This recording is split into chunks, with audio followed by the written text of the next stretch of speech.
Mi marido se llevó a mi hija. Le hizo la mutilación genital sin que yo lo supiera. No quería que mis otras hijas tuvieran que sufrir lo mismo y decidí escapar con ellas.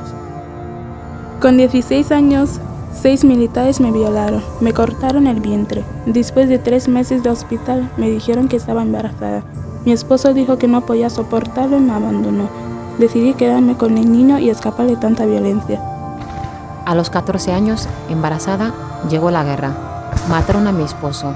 A mí me secuestraron, me torturaron y me violaron. Decidí huir a un campo de refugiados.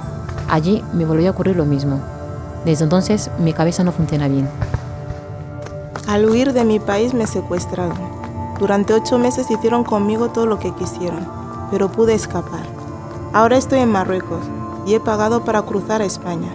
Siempre piensas que el futuro va a ser mejor, pero a cada paso hay un nuevo sufrimiento. Cada minuto que pasa, 30 personas se ven forzadas a abandonar su hogar por culpa de la violencia.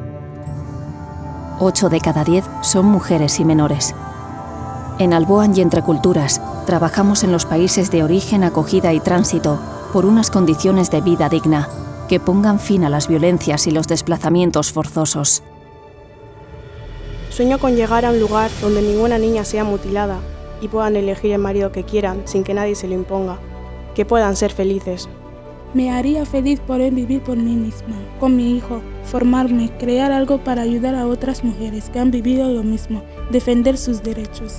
Quiero vivir con seguridad, que nuestra voz sea escuchada y tenida en cuenta, que esto no vuelva a ocurrir. Sueño con poder estudiar y tener un trabajo. Me gustaría sensibilizar a los hombres para que no traten así a las mujeres. Quiero tener mi propio negocio, ser empresaria. Quiero ganarme la vida en Europa. No me van a parar. Entra en la web mujeresenmarcha.org. Tu ayuda contribuirá a que hagan realidad sus sueños. No tenemos ni un minuto que perder.